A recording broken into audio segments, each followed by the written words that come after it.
What's up, boys and girls? This is Bruno here with Team UTY, and today I'm going to be bringing you guys a different combo for Millennium and Exodia in general. And pretty much this combo is a one-card combo that you're going to end on 6 disruptions. This combo is probably one of the most effective ones, and I'm not sure why people are not playing this way this deck, because I think it's just so much better.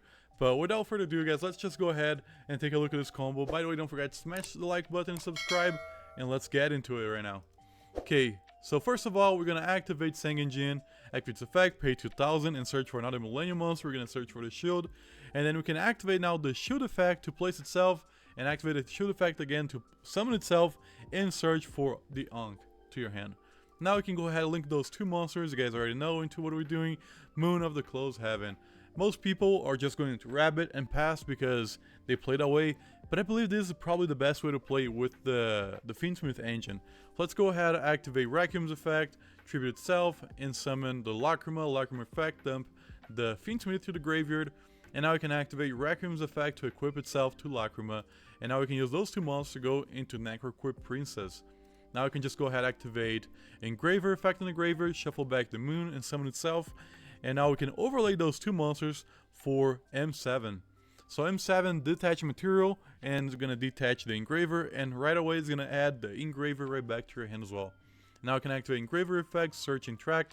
We're doing this so we have more materials in the graveyard, and the combo like for follow-up is like more alive and stuff, so it's just better. And you also thin your deck a little bit more, which can be really good.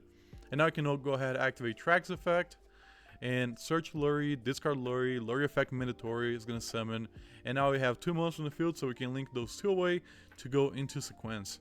Now we can go ahead and activate sequence effect to fusion summon, shuffling back, and we're going to summon actually Aerial Eater, funny enough.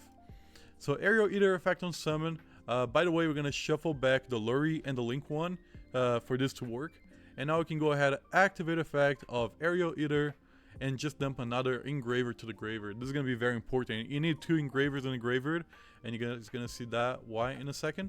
Now we're going to link those two monsters in the field to go into Yama, and then Yama effect will search Shavara. Now we can activate effect of our Aerial Eater in the graveyard, banishing two Engravers, that's why we need it, to revive itself back. And now we can link those two monsters we control in the field to go into Soul of Rage. Now we can activate Shavara affecting hand, destroying the Soul of Rage and summon itself. On a new chain, we're going to do Chainlink 1 Yama, Chainlink 2 Rage. Rage is going to add back to level 4, and Yama will summon any Link 2. Doesn't matter, it can be Rage from the graveyard, or it can be Sequence. It does not really matter which Link 2 you're going to be summoning. And now we can go ahead and just, now because this deck doesn't use the normal summon, we can just normal summon the Lacrima, and we're going to be linking away the Shavara and Lacrima for another Moon of the Closed Heaven, because we gotta get rid of the Fiend lock that we're into right now. And now we can activate Shavara's effect on the graveyard because it was sent to be able to set your trap from the deck. Now we can set Chamber, so now we can go ahead and link those two monsters we control into Rabbit, and now Rabbit's effect is going to go off, allowing you to set Azurune, which you already know it's the best one. And the thing is with the Exodia, it's because it shuffles everything back to your hand or extra deck, whatever, so we cannot keep any really good monsters in the field before activating this. So that's the thing. And now we can just go ahead and activate Ankh's effect, reveal 5 pieces, and summon the Exodia incarnate into the field. And we're gonna shuffle the Rabbit back, but this way, let's go end phase and activate the Exodia effect and set a trap. So let's just count how many interruptions we're gonna have for next turn right here. So we have, okay, let's summon those two. So activate both trap, summon. So right now we have 3 disruptions with Rage, because we can use one special summon monster they control. We can banish a card on Little Knight Summon, and we can actually banish another card if they activate another card. So Rage on itself is 3 disruptions.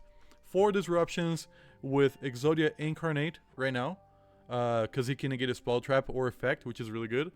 5 negates with Azurune if they come into like a Link Summon or something. Fenrir, Dibble Star, Black Witch. Azurune can just negate that for free, pretty much. And then our last interruption, which is the most brutal one, is gonna be Exiled Fires of Rage, to just be able to blow their whole board. And by the way, we also have in the graveyard right now Lacrima and the Sequence Link 2. And this is good because Before they end their turn, you can just go activate Lacrima's effect and just like shuffle itself back and summon the sequence. So next turn, you have a Light Fiend on the field, and you can just start going back into your Fiendsmith engine again, which can be just like another push for like a little bit more damage per game. Your life points are a bit low right now, 4,000, but with this board right here, you're going to be able to push a lot more. And by the way, if you see other engines for the Exodia, or if you have Ankh in your hand, you don't have to pay life points at all, which means Exodia is going to be even bigger. But now, I'm just going to play this really fast because during the end phase, you're actually going to be able to activate the Exodia effect and actually set another card from your deck. So you're going to be able to set the spell. And this itself, it's already like, this is going to be a 13k attack monster. So one punch of this guy can do a lot of damage. So, but let's go ahead and take a look at the deck profile really fast. Okay guys, so here we are with the deck profile. We're playing 41 cards in this deck. I couldn't cut out Call by the Grave because I just think it's so important. I did see people playing piles of this deck, but I think this way is the way that's like most consistent, even though you're going to be drawing like a couple pieces every other game and stuff. It's just the way that you can play this deck a little bit more consistent. But we're playing, of course, the 5 pieces of Exodia. We're only playing 2 Shield. We're playing 3 Heart of the Blue Eyes, 2 Golem. We're playing 1 Lori, 1 Unchained Shield Shavara, holy crap. 3 Sengenjin, this is the best one. Same thing for Engraver, it's the best one. And Lacrima. We're playing 1 Tract for the Fiendsmith engine, 3 Ankh, double Temple. We're also playing Obliterate Blaze, Call by the Grave. We're also playing Exod, Ezerun, Chamber, and for the hand traps we have 3 Ash, 3 Fawallows because it's just the best hand trap. If you're going second and they commit into the Fawallows challenge, there is a chance that you actually draw the 5 pieces of Exodia. You know, if you double Fawallows him, like, you're gonna be drawing a lot of cards. And same thing for Impermanence, is just really good, doesn't trigger Talents or Trust, so it's just nice to be able to have it.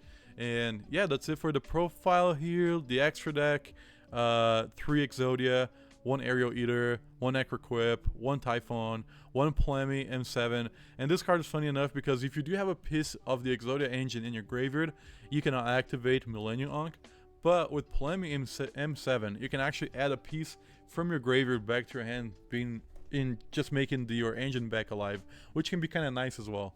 And then we also play Shavara, Rage, we play Phoenix, Little Knight, Rabbit, Sequence, Close Heaven, and Requiem. And I think this deck is actually pretty solid right now.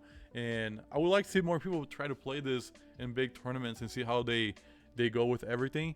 But guys, I'm going to leave this right here for now, and I will catch you guys in the next video. Peace.